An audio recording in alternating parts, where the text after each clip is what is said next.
Hey, what's going on? Thank you for joining my channel. First episode, inaugural episode of this channel, Reading Asteroid. We're gonna start off with something kind of scary, but short, just to get the vibe of the channel so I can figure some stuff out. So we're gonna do a story from No Sleep. It's Feed the Pig. It's from 9 years ago by a user called Elias Witherow. I've actually heard of this story, and I've got his books on the way. The Black Farm and Return to the Black Farm. I got both of those books coming to me. So if everyone likes this, I will read those two books on this channel. I will be trying to do voices. I can't promise you how good they're going to be. I can't promise you that I'm an expert. I'm also not the bestest reader. So, I will do my best. If I fuck up, I fuck up. Oh well, who cares? I will persevere, get better. That's actually what this channel's for, to make me a better reader. So, with that said, the description in below will be for this book and all his other books on Amazon, and a link to his, link to this. We're gonna dive into this right now. Feed the Pig. I slowly opened my eyes. My head is swimming, and a dull pain surrounded my throat. I was thirsty. That was the first thing I noticed. I licked my dry lips as my surroundings faded into focus. My body ached, and I realized it was because I was tightly bound to a metal chair in the middle of an empty room. The barren concrete walls were stained and dirty. The floor beneath my bare feet was cold and slightly wet. A single light bulb lit the room, dangling from the ceiling by a string. It cast moving shadows, and I blinked back darkness. An open door stood before me, but I couldn't see anything but the wall of a hallway. I tried to clear my head, tried to remember how I got here.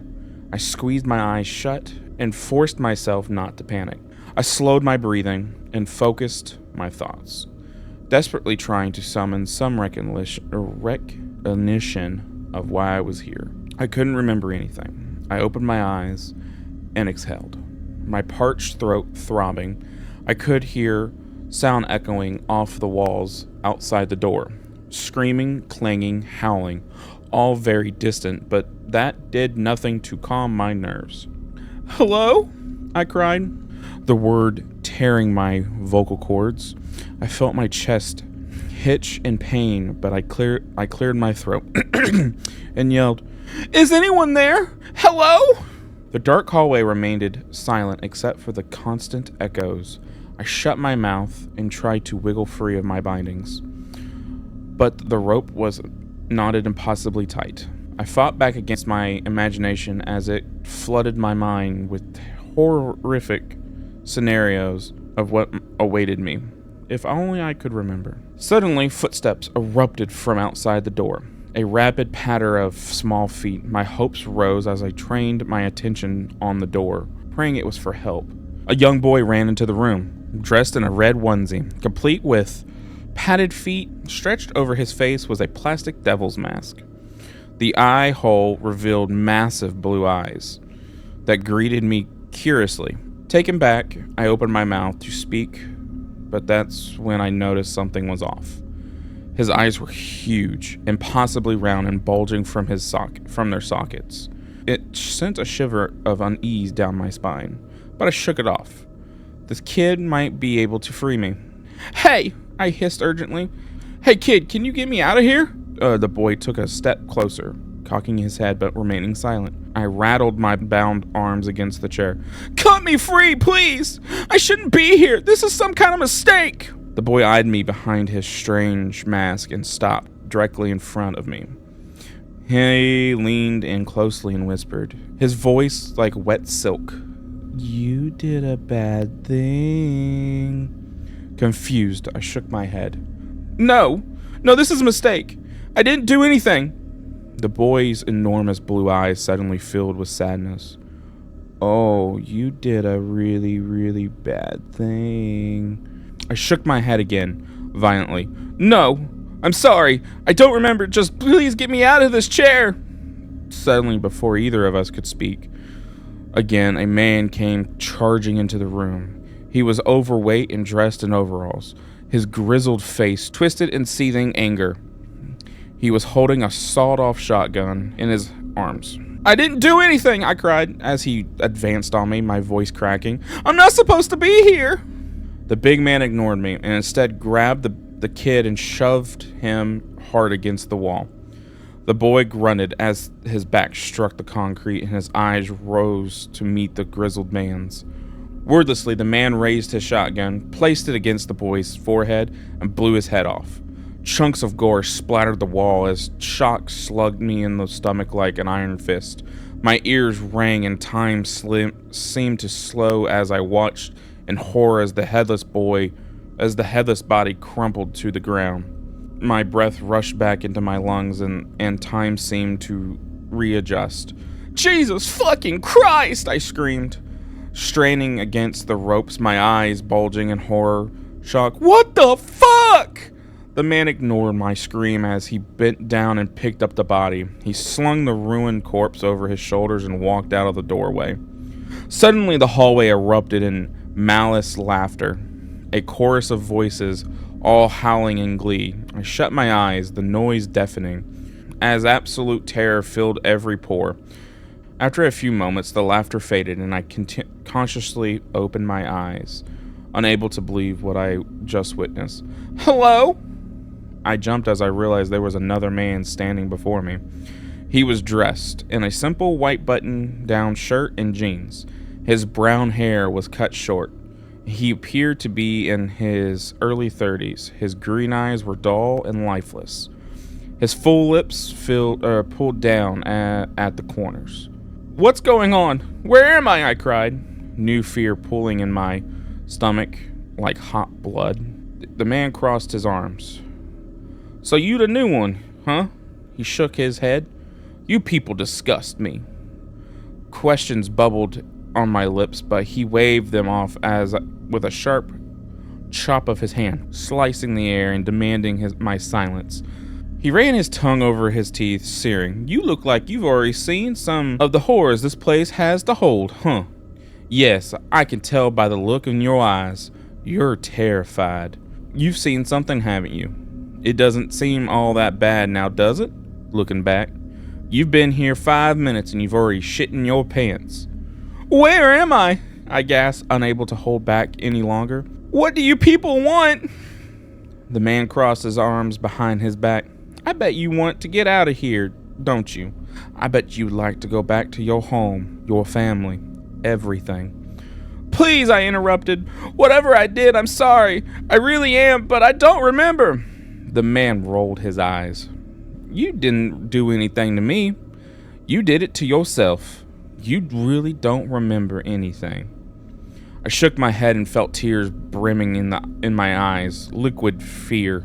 The man looked at me with contempt. "You waited until your wife left work, and then you went out to the woodshed and hung yourself. You're dead." The recent memories rose in my mind like a monster from a bog. My eyes went wide. As much as I wanted to deny it, he was right. I had killed myself. The incident tore through my brain like a bullet train and left me reeling. "I'm Danny, by the way," the man said, ignoring the shocked look on my face. "And I'm number 2 around here. I run the orientation process. I want to make this quick because I'm tired of repeating this fucking thing to you pathetic suicidals. You get one question before I begin." He stared down at me and I scrambled to organize my thoughts into something cohesive. This was horrifying. Why had I killed myself? I fought against the fog and panic and the mist of confusion slowly beginning to lift. I had just lost my job. Yes, that was the start. I squeezed my eyes shut and forced more of the memory to emerge. I had lost my job and I was about to lose the house. My wife, Tess, she found out and was going to leave me. I didn't have any way out, didn't have any options. Getting fired had come out of the blue and I didn't have much in savings. I was broke, soon to be homeless, and my wife hated me for it. There was something else. Yes, that's right. She had been cheating on me. I had seen text on her phone while she slept one night and confirmed my suspicions. My life had degraded to shit, and I had run out of options. Humiliated and ashamed, I had decided death was my only option. "Hey, fucker, do you have any questions or not?" Danny said, snapping his fingers in front of my face. I was sucked back into reality, and I asked the only question that mattered. "Is this hell?" Danny snorted. "That's always what you people ask." He began to pace back and forth in front of me. "No, this is not hell. It's not heaven either. This is the Black Farm. And no, I didn't name that. This is where God sends the souls who have ended their own life. Suicidals, you see. He doesn't really know what to do with you, and neither does the devil. There are genuinely good people who kill themselves. Seems cruel to banish them to hell for all eternity for a moment of weakness, right? Personally, I think God and the devil are just tired of arguing about it, so they send them here, to the Black Farm." Did God create this place?" I asked, growing more and more confused. Danny spit on the floor, chuckling. "Sure, at some point, but he lost control of it when he put the pig in charge." "What's the pig?" I asked, unsure. I wanted to know the answer. Danny held up his hand, annoyed. "Can I fucking finish? God created this place eons ago, put the pig in charge, and then forgot about it for a while. Well, when his back was turned, the pig decided to use his new powers to try and create his own little world. This mess you see around you is the fractured remains of that experiment. The Black Farm used to be a lot nicer, but the pig wanted things to be different. He wanted to create his own vision. These people you see, these monsters, they are the pig's attempt to create and functioning life. Instead of mirroring God's earth, these mutated, horrible creatures are full of sin and hatred. They run rampant here, unabashed. This place is chaos.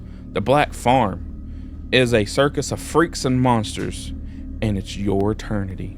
Fear boiled in my gut like thick oil. No, this couldn't be my end. I didn't believe in stuff like this. This wasn't real. I would wake up soon and realize I was just having a nightmare. That had to be it. Danny stood before me and lightly slapped my face. Hey, don't go into hysterics on me. I haven't finished yet." I raised my teary eyes to meet his. Danny smiled. "You can always feed the pig."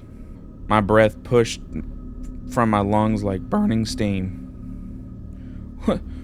What does that mean?"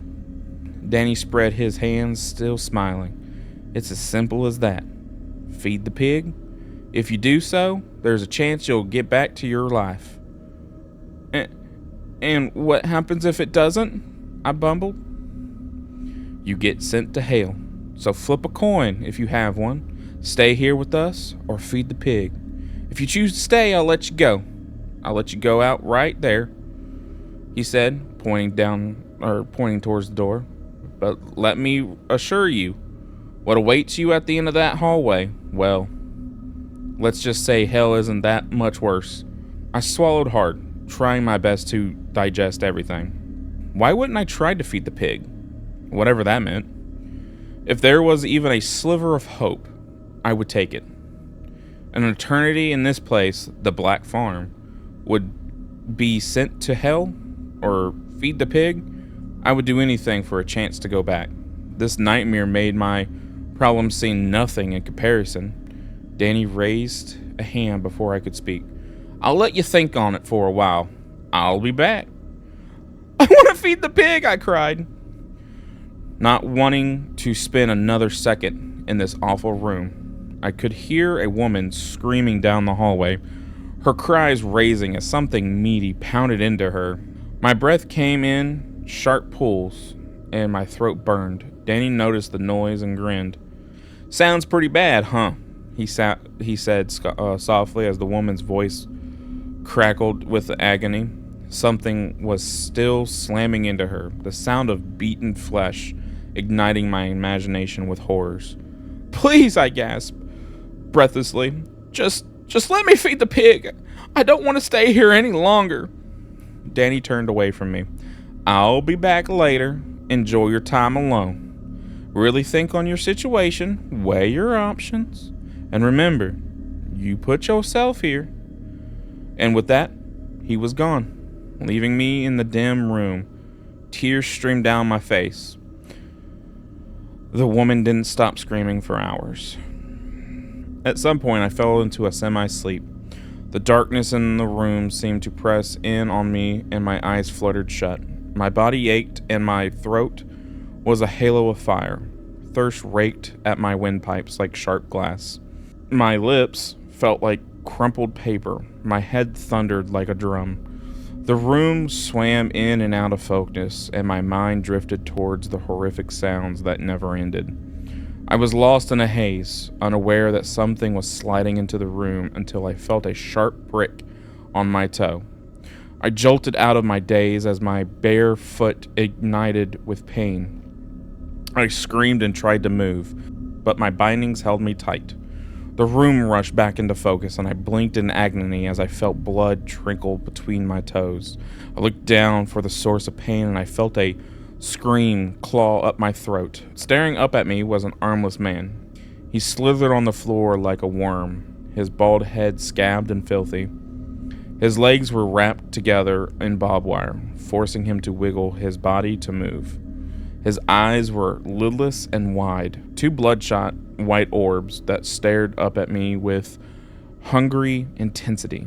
His teeth had been removed and replaced with long screws that jutted from his bleeding gums like a broken rock formation. Around his neck was a chain leash, which I followed across the floor to the open door. The end of the leash was held by a tall, naked man. His body was hairless and flabby. Covered in similar scabs like his pet, a dirty bag was pulled over his head that hid his features except for a single red eye that peeked out at me from a crude cut in the cloth. He stared at me and gawped, his enormous man part, his breath heavy and labored. As the armless man wiggled toward me again, his master started to, master and, the other thing, jerking it. I screamed as the screw-filled mouth bit at me again. My cries seemed to stimulate the naked man even more. Get off me! Stop! I screamed. Horrified, I tried to kick at the man, doing my best to avoid his sharp metal teeth. I brought my heel down on his head, and he screamed as his face bounced off the floor. A moan of pleasure escaped the bagged man's mouth, and I turned away as a mist of black sprayed onto the floor. There was a rattle of chains, and I turned back to see the two of them leaving. The armless man dragged by his neck out of the door. I looked where the bagged man had ejaculated and saw a puddle of dead ants. I vomited onto myself, thick, chunky kernels of bile and slime. Get me out of here! I screamed, strand of puke running down my chin. I don't belong here!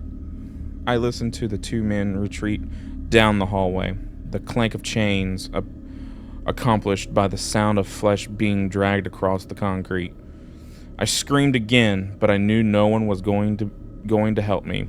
I spit a wad of phlegm and bowel onto the floor. Ridding my mouth of its source, I forced myself to calm down. It wasn't easy. After some time, I heard someone else approaching. I had been in a miserable lump, my mind a blank canvas of dark despair, but the noise roused me from my trance-like state.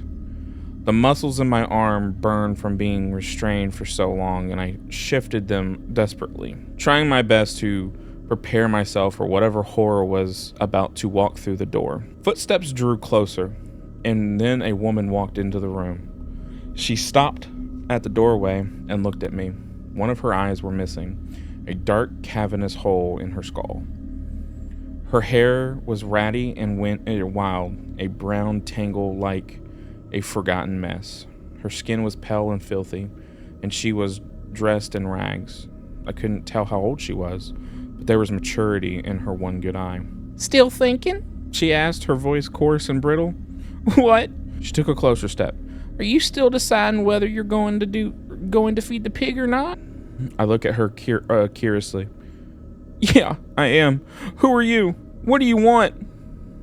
I was once where you are now, she said, trying to decide your fate. I couldn't believe that this is what happened. What happened after we die? It wasn't what I was taught. Religion didn't warn me about this place. I tested my bindings again before asking. You killed yourself too? You're a person like me? You're not one of those creations? She snorted. It breaks my heart you have to ask, though. She touched the hole where her eye should have been. Though I can understand your caution. Yeah, I'm suicidal. I've been here for a long, long time, but that was my choice. I decided to stay here. I motioned with my head towards the door. What's out there? What is all this? She exhaled heavily and leaned against the wall. I can't even begin to describe this place. It's like nothing you've ever seen. You walk down that hallway and go out into... And she swallowed. You'd have to see it to understand. How bad is it? Why are all these mutated people hurting and killing each other? I asked. She let her head loll back against the wall. It would take years for you to fully understand this place. Years you don't have. Right now you have a decision. Stay or feed the pig. They tell me hell is worse than here, but it can't be by much. Monsters and suicidals roaming the black farm, killing, raping, brutalizing, and then you have to wake up and wonder how long you can survive before something else kills you. It's an endless cycle. Why did you stay? I pressed. Well, why didn't you feed the pig? I don't even know what that means, but I would do anything for a chance to go back. I can't stay here. I just can't. She smiled sadly at me. Why, I didn't choose this. It's simple, really. I'm a coward. I was a coward when I was alive, and I'm a coward in death. When it comes down to it, when the moment presses itself, I choose to stay here. I didn't know what awaited me outside. I boiled down to a simple choice fueled by my own fear. What is the pig? What does it do to you? I pressed. She suddenly turned to go. I'm afraid that's for you to find out. But let me warn you. Think hard before you make a decision. Sometimes suffering through your fear is better than suffering for eternity. Be brave. What do? I yelled, shaking my chair as she walked away out the door. She paused and looked at me one last time over her shoulder. Her eyes darted around. She dropped her voice into a whisper. Feed the pig. And with that, she was gone. I sat in silence again. My mind was spinning, desperately turning over my options. I still couldn't fully understand the situation I was in. It was too much, too overwhelming. The other side of death wasn't supposed to be like this. I didn't know what I had expected, but it wasn't this nightmare. Questions crashed over my mind like cold waves onto a sinking ship. How was I supposed to make a choice when I didn't even know what my actions entitled? This place, the Black Farm. I couldn't stay here. But what if I went to hell? What if I didn't get sent back? I would be out of the fire and into the frying pan. My existence would forever be damned to unending misery. Here, though, were people like me, suicidals. It wasn't all monsters and mutated murderers. Maybe I could hole up somewhere with them, try to scouge together a passable existence. Surely that would be better than getting sent to hell. No, this wasn't going to be how I spent my eternity. I refused to let it be. If there was even the slightest sliver of hope, I would take it. I didn't want to wonder what could have been. I didn't want to be tormented by doubt. I would feed the pig and accept whatever fate chose for me. When I boil it down, that was the only option left. I would feed the pig. Hey! Hello? Danny! I yelled, rattling in my chair. I've made my decision! Danny! After a couple seconds, I heard footsteps echoing down the hallway towards me. Danny walked through the doorway with an annoyed look on his face. I've made my decision, I said. I'm going to feed the pig. Sounds like you've really thought a lot about this since I left you, Danny said sarcastically. I licked my lips. You'd do the same thing if you were in my place. Danny walked behind me. I was once in your place, and I chose differently. My eyes widened, and then Danny wrapped my entire head with a strip of thin cloth binding me.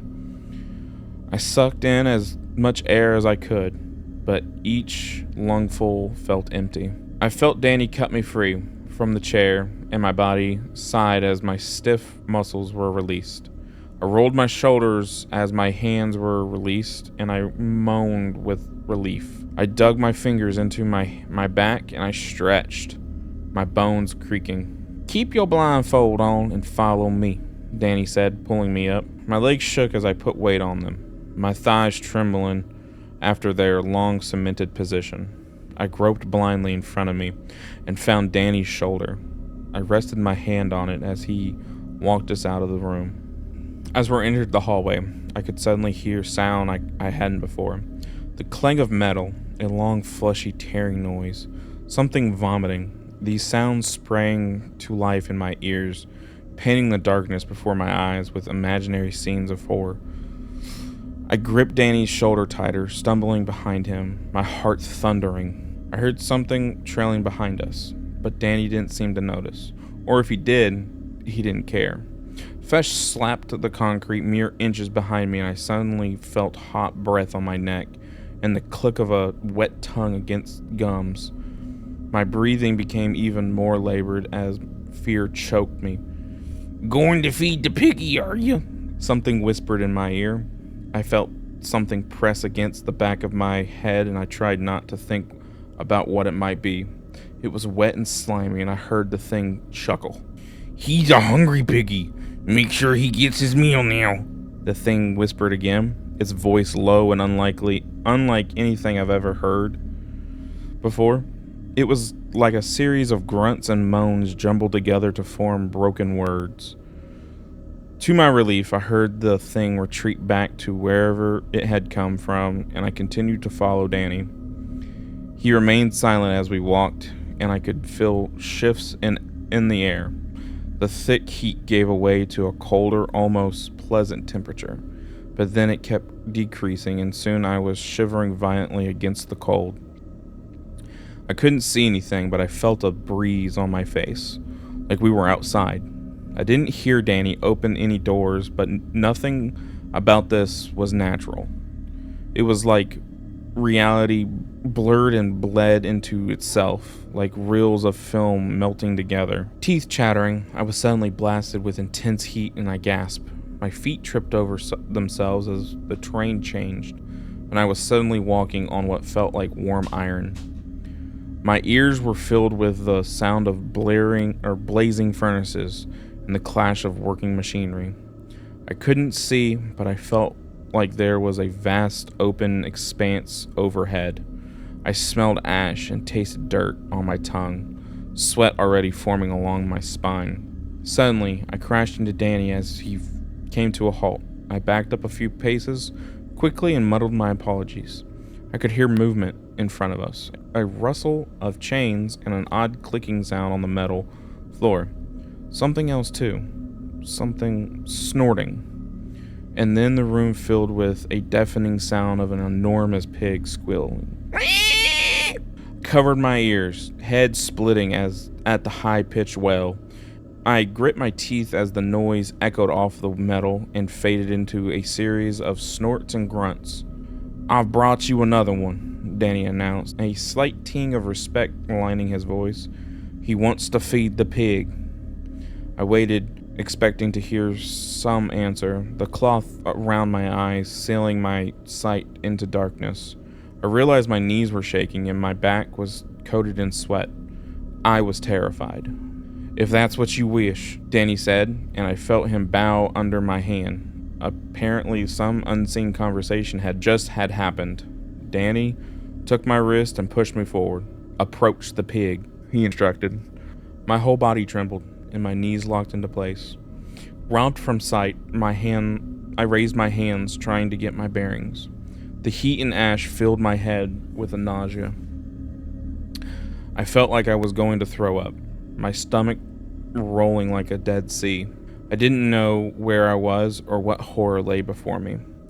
I felt lost and tiny, a fresh splash of tears dripping from my eyes and soaking into the cloth around my face. "Please," I begged. "Let me see what's happening." Danny was suddenly behind me, pushing me forward. He guided my hands towards something as we stepped together in unison. Even with the cloth around my face, I could see a giant mass of towering darkness before me. It was a spot of black on an already darkened canvas. As we walked forward, I was suddenly assaulted by a horrendous smell and I gagged, turning away. Danny's grip tightened and forced me to continue. I could sense something just in front of me, a living, shifting mass of flesh. The smell increasing to a wretched level and I gagged again. Then hot air was being blown in my face, a blast of heat that came in repeated short bursts. I vomited into my cloth, the source of smell steaming from the hot air. I choked as the bile gushed over the fabric, soaking it and momentarily cutting off my oxygen. Danny slapped my hands away and I took a few seconds to steady my breathing again. I was openly crying now, fear and misery collapsing my willpower. The wet cloth stunk as I sucked in soggy breaths. My own stomach acid coated my skin, and I begged for all of this to be over. And then something squealed directly in front of me. I felt my bladder go. I was standing before the pig. It was the source of darkness in my obscure vision, a fat, titanic creature that filled my senses with every breath it blew in my face. Danny raised my hands, and suddenly I was touching the pig's snout. I recoiled immediately, but Danny forced my hands back. Its fur was stiff and brittle, and as my shaking hands explored its nose, the size of the animal became clear to me. It was gigantic and had to weigh over a ton. Its flesh wiggled under my sweating hands, and it opened its mouth slightly. My fingers curled around teeth the size of kitchen knives, and I realized its mouth was absolutely cavernous. The pig squealed again, and I heard its hooves clack against the ground. It sounded like thunder rolling across an open field in the middle of a summer. "Can I take the blindfold off, please?" I begged, my legs turning to jello. Danny had taken a few steps back, and I heard reverence in his voice. "You don't want to do that." I jumped as the pig nudged me with its nose, the wet circle of flesh squishing against the length of my face. I shuddered away, raising my hands and omitting a cry of fear. "Feed the pig," Danny instructed, his voice like cold steel. "You made your choice, now live with it. It's the only chance you have of going back. Or maybe the pig won't like the way you taste and send you to hell.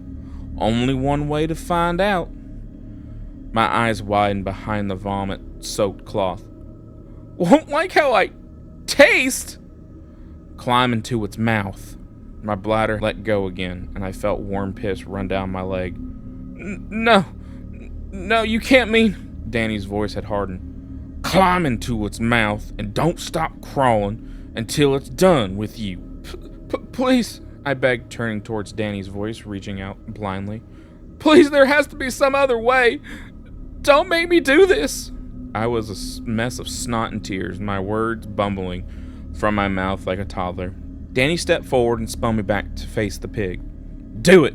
You made your choice. It will be over soon. This is your only chance." I could feel the pig breathing on my face, its snout mere inches from mine. The smell and heat it emitted made me want to vomit again, but I held it back. This was insane. This wasn't happening. My mind spun and twisted in chaos and fear. There had to be some other way. I couldn't do this. I could not do this. Suddenly I remember the words of the woman. Sometimes suffering through your fear is better than suffering for eternity. Be brave. This was my only chance to get back into the world of the living. I had made such a terrible mistake of killing myself. If I could go back and change my life, I wouldn't have to spend eternity here. I could change my ways, ensure a spot somewhere else, somewhere away from the pig. But what if it decided to send me to hell? How much more suffering could I endure? I had to take the chance. "Please, God," I whispered, taking a step forward. "If you can hear me, please, please have mercy on me." My shaking hands reaching out for the pig, I grasped its thick fur. I felt it slowly lower its head and open its mouth. It was waiting for me, its thick, hot breath stinking in my nostrils. This was it. No turning back now. I slowly gripped its teeth and pulled myself forward into its jaw. Its head was at a downward angle, so I immediately fell into my stomach at a 45-degree angle. Its wet tongue squished under me, and I was shaking so hard I could barely breathe. Tears soaked my blindfold, and my heart crunched against my ribs. I slowly reached forward and found another tooth to grab onto. Gritting my teeth, I pulled my body inward past my knees. The pig raised its head, and I was suddenly completely horizontal on its tongue. Saliva and mucus dripped around me, and the heat was so intense I almost blacked out. My knees clanked against its front teeth as I pulled myself even deeper. Its inner cheek pressed in around me and squeezing my body like a soaking, fleshy coffin. Crying terrified, I reached ahead of me and found more teeth. I pulled myself deeper into its mouth, and I felt my feet slide past its lips. My whole body was coated in slime, and I openly wept, grasping in the darkness for another tooth. And that's when the pig started to chew on me. I screamed in crushing agony as my body was compressed between its massive teeth. My legs snapped instantly, and I felt wet bone pop from my skin. I shook violently as my body spasmed in shock, a mingled twist of blood and pain. Its tongue shifted me in its mouth, and I felt it bite down on my shoulder. My eyes bulged in their socket as I howled, a hot pillar crunching down on my collarbone. Oh God. I threw up violently, unable to control myself, the pain overwhelming. Keep crawling. Screaming, bloodshot eyes rolling wildly, I reached forward with my good arm, wetly searching for another tooth. I gripped my teeth, blood squirting between them. As my fingers wrapped around something solid, the pig bit down again, its tongue twisting my body so its molars could snap down on my knees. The pain brought darkness, but my howling screams forced my eyes to remain open. "Jesus, make it stop!" I bellowed, my trembling hand still gripping the tooth ahead of me. "Please make it fucking stop!" I ground my teeth together so hard they cracked, screaming as I slowly pulled my body deeper into the mouth. Something was changing, the tight walls of his throat squeezing my head, and I realized I was almost through. "Come on, you motherfucker, come on!" I begged, vocal cords crackling. I reached ahead of me and grabbed onto a thick wad of flesh. My head felt like it was splitting, and the pig bit down on me again. I gasped, blood exploding from my mouth and a great gush of red. It had pierced through my stomach, obliterating my insides like bloated noodles. Darkness rushed in on me, and I was in too much shock to even scream. With the last of my strength, right as the blackness took me, I pulled myself forward one last time and felt myself slide down its throat. Darkness. Falling. Screaming. I was screaming. Heat. Heat so intense I thought I would melt. Clanging. Something was hammering on a metal. Colors. And images flew past me so quickly I could only make out their shapes. Blood poured into my eyes. I felt like I would fall forever. Suddenly, my eyes snapped open and I was falling, my breath rushing back into my lungs in a great wave of purity. My face bounced off the wood floor and I cried out as I felt my nose break. I tasted blood and saw stars. I had stopped falling. There was a ring of burning fire around my throat and I felt impossibly thirsty. I was lying on the floor. I suddenly opened my eyes again, and the darkness began to fade like morning mist under a hot sun. Colors blended together and shapes came into focus. I was in my woodshed. I reached up around my throat and grasped at the source of heat. It was the rope I had hung myself with, but now it was severed, releasing me from the grip of death. Relief rolled over me in overwhelming waves of thanks. I curled up on the floor and sobbed, tears dripping from my eyes into the dirty floor.